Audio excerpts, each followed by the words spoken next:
আগে তারা অনেকবার বলেছে যে যারা মানবাধিকার লঙ্ঘন করেছে তাদেরকে ইউএনএ না দেওয়ার জন্য। বাট তারা ফাইনালি একটা ডিসিশন নিয়েছে যে এই ডিসিশনটা লিখিত আকারে চলে যাবে বাংলাদেশের কাছে, যে যারা র্যাবে চাকরি করেছে, কখনো করেছে, মানে আগে যেটা ছিল যে র্যাব থেকে কেউ আসতে পারবে না, এখন বলেছে র্যাবে জীবনে কোথাও কখনো চাকরি করেছে they will not be allowed in UN. এটার মানে হচ্ছে তারা স্লোলি অ্যান্ড গ্র্যাজুয়ালি, ইউএন এর কাজ একটু slow, gradually they are going for the hard line. So এটা হচ্ছে আমাদের জন্য অ্যালার্মিং, এবং এটা একদম 100% নিউজ বলতেছি আমি। এবং এবং এবার পুলিশ যা করলো, আমার ধারণা পুলিশও এই ক্যাটাগরিতে ঢুকবে জাতিসংঘের শান্তিরক্ষী মিশনে।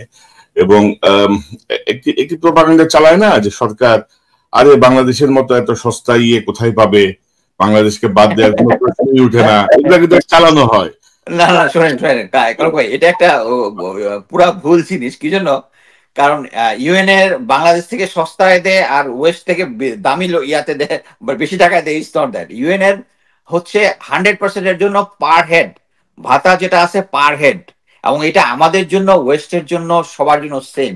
সো এখানে এখানে হচ্ছে আমাদের যেহেতু টাকার মান কম, আমাদের বেতন কম, অথবা আমাদের কাছে এটা বেশি লাগতেছে। বাট অ্যাকচুয়ালি ইউএন এর সস্তায় আমাদের কাছে শ্রম পাচ্ছে, দিস ইজ ভুল, রং কনসেপ্ট। এটা হচ্ছে সবার জন্য। ইউএন এর যারা ভলেন্টিয়ার হিসেবে যায়, যারা P1 P2 P3 বিভিন্ন জায়গায় সার্ভিসে যায়, ওদের যে রেটটা আছে is for all the same, equal equal. আমাদের 1 টাকার সমান দিয়ে এখন 100 টাকা এখন অনেক টাকা মনে হয়। কারেক্ট। এটা একটা প্রোপাগান্ডা আছে, বাট আমার তো মনে হয় যে যদি অব্যাহত ভাবে আমাদের মানে সশস্ত্র বাহিনী থেকে শুরু করে পুলিশ বা এরা যদি মানবাধিকার লঙ্ঘনের সাথে যুক্ত হতেই থাকে, এই সুবিধা যে কোনো সময় তারা কার্টেল করে দেবে। এই আমি বললাম যে তারা ধীরে ধীরে হার্ড লাইনের দিকে যাচ্ছে। তারা এখন লিখিতভাবে বলে দিবে যারা জীবনে কখনো র্যাবে চাকরি করছে they will not be allowed in the UN missions. এবং এই সাম্প্রতিক সময় একদম শেষ মুহূর্তে 2জন র্যাবের সাবেক অফিসারকে কিন্তু তারা বাতিল করে দিচ্ছে। একটা হচ্ছে জুয়েল। তো যাই হোক, সো আমার মনে হয় যে সবাই বুঝলে ভালো আর কি, বুঝলে ভালো, না বুঝলে পস্তাইতে হবে, এটা ছাড়া তো কিছু করার নাই। এবং আমি তো অনেকের সঙ্গে কথা বলে দেখছি যে বাংলাদেশ আর্মির বিভিন্ন পর্যায়ের অফিসার, তাদের কাছে আর্মিতে জবের একটা মূল আকর্ষণের জায়গাই হচ্ছে ইউএন মিশন। যে ভাই আমি 2টা মিশন করে আসতে পারলে আমি ঢাকায় একটা ফ্ল্যাট কিনতে পারি বা একটা ব্যবসা শুরু করতে পারি। মানে যারা অনেস্ট অফিসারদের কাছে এটা হচ্ছে একটা লোভনীয় জায়গা, যে আমি চেষ্টা করি ভাই 3টা মিশন করতে, 3টা মিশন করলে লাইফ সেটেল, আমি একটা ফ্ল্যাট কিনবো। আলহামদুলিল্লাহ কনক ভাই, আমি 3টা মিশন করেছি। আমার 3য় মিশনটা করা, মানে আমি প্রথম মিশনটা করার পরে সেকেন্ডটা করলাম, সেকেন্ডটা করার পরে আমি তখন সিও প্যারাকাউন্ট ব্যাটালিয়ন ছিলাম। আমাকে অ্যাকচুয়ালি সরানোর জন্য, মানে ওখানে যেন না থাকে, এবং এটা ওয়াজ ইন্ডিয়ান লবি আর কি, ওদের সাথে জয়েন্ট ট্রেনিং করার পরে আমার কিছু অ্যাক্টিভিটিস পছন্দ না, আমাকে ওর থেকে সরাই দেওয়ার জন্য আমাকে 1.5 বছরের মাথায় আমাকে ইউএন মিশনে পাঠিয়ে দিছে। মানে আমাকে যেহেতু আমি যদি কোনো ডিসিপ্লিনে কিছু করতাম, আমাকে সরাইতে মানে কোনো একটা উছিলা তো লাগবে, এখন অ্যাজ ইফ আমাকে একটা ভালো জায়গায় পাঠাচ্ছে, আমাকে ওখান থেকে ইউএন মিশনে পাঠিয়ে দিছে জাস্ট 1.5 বছরের মাথায়। মানে আমার ওই ইয়ার থেকে মানে ডিসটেন্স খুবই কম। আমার তখন আমি তখন এলিজিবল, মানে আমি তো রুলিং আছে যে ফার্স্ট মিশনের এত বছর পরে সেকেন্ড মিশনে এত বছর পর থার্ড মিশন, আমার ব্যাপারে কিছু হয় না, আমাকে থার্ড মিশনে পাঠিয়ে দিছে অ্যাজ ইফ আমাকে একটা প্রাইজ পোস্টিং দিল। তো আমার মনে হয় যে আপনার ইউএন মিশন বন্ধ হয়ে গেলে বাংলাদেশের মেধাবীদের আর্মির প্রতি আগ্রহ কমে যাবে, যে মানে যে কি করবোটা কি, আমার কাজটা কি, এই বেতনে তো পোষাবে না, আমি চুরিও করবো না, সো আমার চলবে কি করে। তো যাই বলে আমরা যখন আর্মিতে আসছিলাম তখন ইউএন মিশন ছিল না। আমরা সর্বসাকুল্যে যখন আমরা চাকরি পাইছি, মানে 1850 টাকা ছিল আমাদের স্কেল, সব মিলে 2500 টাকা বেতন পাইতাম। ওই বেতনে আমাদের কিন্তু ভালোই চলতো। তো ধরেন 30 লাখ টাকা দিচ্ছে গাড়ি কেনার জন্য, 50,000 টাকা দিচ্ছে গাড়ি মেইনটেনেন্সের জন্য, যেটা বেতনের, এখন তো বেতন অনেক বেশি, তবে বেতনেরও কাছাকাছি অনেকের।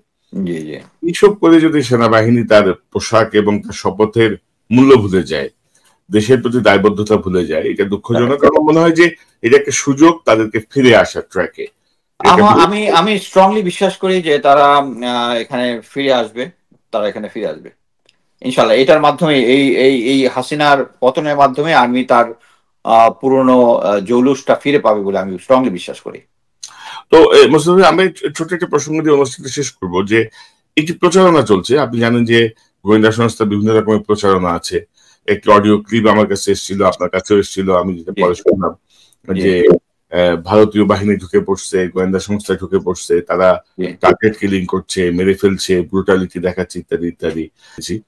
তো এই যে একটা আতঙ্ক সৃষ্টি করার কৌশল, আপনি কি মনে করেন যে আমাদের সেনাবাহিনীর সাথে মিলে এই জাতীয় ঘটনা ঘটানো সম্ভব, বা ভারতীয় ফোর্স এভাবে ঢুকে টার্গেট কিলিং করবে? এটাকে আপনি কিভাবে দেখেন, এই যে প্রোপাগান্ডা গুলো?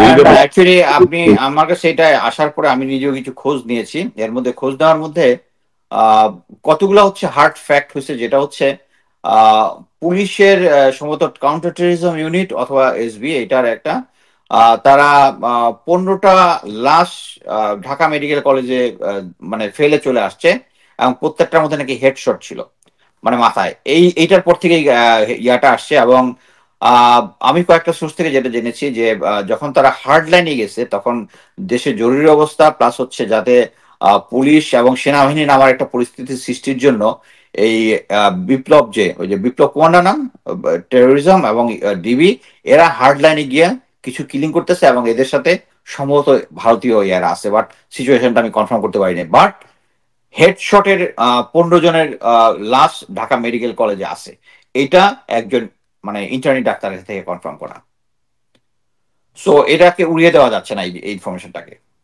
বুঝতে পারছি। তবে আমার মনে হয় যে জনতার জোয়ার যেভাবে নামছে বা মানুষ যেভাবে, এবং ওই 15 জনের ইয়াটা হচ্ছে ওই টার্গেট কিলিং মানে হচ্ছে যারা এই আন্দোলনের সাথে জড়িত, এদের নাকি ঘর থেকে বের করে নিয়ে এসে এই ইয়া করে মেডিকেল কলেজে লাশ ফেলে রেখে চলে গেছে। মানে আমরা তো আসলে গত 3 দিনের কোনো পরিষ্কার কোনো চিত্র আমরা জানি না। এবং এই জন্যই এটা নিয়ে আমরা কথা বলতে পারি নাই, কারণ বিভিন্ন সোর্স থেকে কনফার্ম করতে পারি নাই। পরবর্তীতে আমি এসবি এবং তারা তাদের এটার সাথে সংশ্লিষ্টতা আছে বলে আমি জেনেছি। অর্থাৎ ধরেন যে পুলিশের যে ব্রুটালিটি বাংলাদেশের ওই অন্য দেশের বাহিনী এসে মারার তো দরকার নাই, এগুলাই তো জানোয়ার। মানে মনে করেন যে এই পুলিশের ব্রুটালিটি নিয়ে আমাদের কোথাও কোনো কিছু প্রমাণ করার কিছু নাই। আবু সাইদের যে মৃত্যুটা হয়েছে, ওর হাতে কোনো অস্ত্র ছিল না, তাকে পয়েন্ট ব্ল্যাঙ্ক থেকে যে গুলি করেছে, এতে আমাদের পুলিশের স্ট্যান্ডার্ড সবার কাছে ক্লিয়ার। এখানে এখানে এটা নিয়ে তর্ক করারও কিছু নাই যে পুলিশ কি মানে পুলিশ ভালো কাজ করতেছে না ইয়া কাজ করতেছে, যেই আসুক। এখন যদি পুলিশ সম্বন্ধে কেউ করছে, এই একটা কোশ্চেনের অ্যান্সার কেউ দিতে পারবে না যে পুলিশ।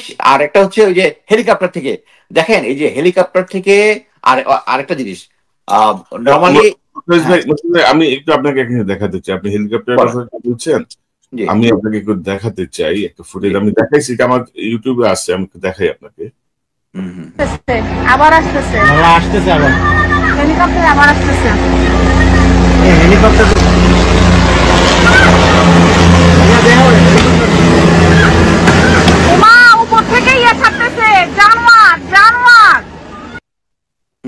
আমি দেখছি যে ভিডিওটা আমি দেখছি। এই যে জিনিসটা মনে করেন যে নর্মালি একটা আরবান এলাকার মধ্যে যদি এই হেলিকপ্টার থেকে ফায়ার করে, হেলিকপ্টার একটা ফার্স্ট হচ্ছে হেলিকপ্টার থেকে ফায়ার আগে আপনি পিন পয়েন্ট ফায়ার করতে পারবেন না, মনে করেন যদি। সো এটা হবে একটা এরিয়া টার্গেট, মানে একটা যে কোনো একটা শহরের ভিতরে। আমি আগেই বলছিলাম যে এপিসি রিপোর্টে ছেলেটাকে যে নামাইলো, চালের বস্তার মতো নামাইলো, ওইটা কিন্তু হেলিকপ্টার থেকে শুট করে ইয়া করছে। এটা প্রত্যক্ষদর্শীর কাছ থেকে আমার শোনা, যখন থেকে হেলিকপ্টার থেকে ইয়া করছে, এর জন্য ও ছাদের উপরে ছিল। সো হেলিকপ্টার থেকে আরবান এরিয়াতে যদি এইভাবে এরিয়া টার্গেটে ফায়ার করে, তার মানে হচ্ছে ইনডিসক্রিমিনেটলি, মানে আমি যদি ধরেও নেই যে ওরা হচ্ছে সন্ত্রাসী, তো সন্ত্রাসী থাকলেও তো আরবান এরিয়াতে দেয়ার আর মানে সিটি ডুয়েলার যারা নর্মাল শহরবাসী, তাদেরকেও তারা ইয়া করতেছে না। সো তারা চাচ্ছে হচ্ছে লাশ কাউন্টিং বাড়াইতে, এই কারণে লাশের কাউন্টিংটা বাড়াইতে, এবং দেশে এমন একটা অরাজক পরিস্থিতি সৃষ্টি করতে, যাতে তারা আরো মানে এইটা ব্লেমটা ওদেরকে দিয়ে আরো ব্রুটাল ফোর্স ইউজ করা যায়। এবং পুলিশ এবং র্যাব এই জিনিসটা খুব ব্রুটালি তারা করেছে। এবং ডিজিএফআই নাকি রীতিমতো মানে যারা একটা লাইন কখনো লিখেছে তাদের অফিসার, মানে এক্স অফিসারদের মধ্যে আমার কয়েকজন আমাকে বলেছে, তাদেরকে রীতিমতো হুমকি ধামকি দিয়েছে। তো এখন এই পরিস্থিতির মধ্যে এই পুলিশ এবং এরাই ছিল শুধু সবচেয়ে হার্ড লাইনে। দেখেন বিজিবি কিন্তু এখন পর্যন্ত গুলি করেনি, এখন কিন্তু বিজিবি কিন্তু গুলি করেনি। So I give credit to them. এবং এখানে কিন্তু খেয়াল করেন বিজিবির ইয়ারা কিন্তু অফিসার, বিজিবির যে কমান্ড কিন্তু অফিসারদের, এবং অফিসাররা কিন্তু অলরেডি তারা জনগণের মুখোমুখি হয় নাই। এবং তারা যখন আর্মির ইউনিফর্ম পরে থাকবে, they will not do it. আমি এটা স্ট্রংলি বিশ্বাস করি। এবং আমি মনে করি যে প্রায় শতিনেক হত্যাকাণ্ডের পরে ওই যে ইন্ডিয়ান ফোর্স আর অমুক ফোর্সের ভয় দেখায় কোনো লাভ নাই।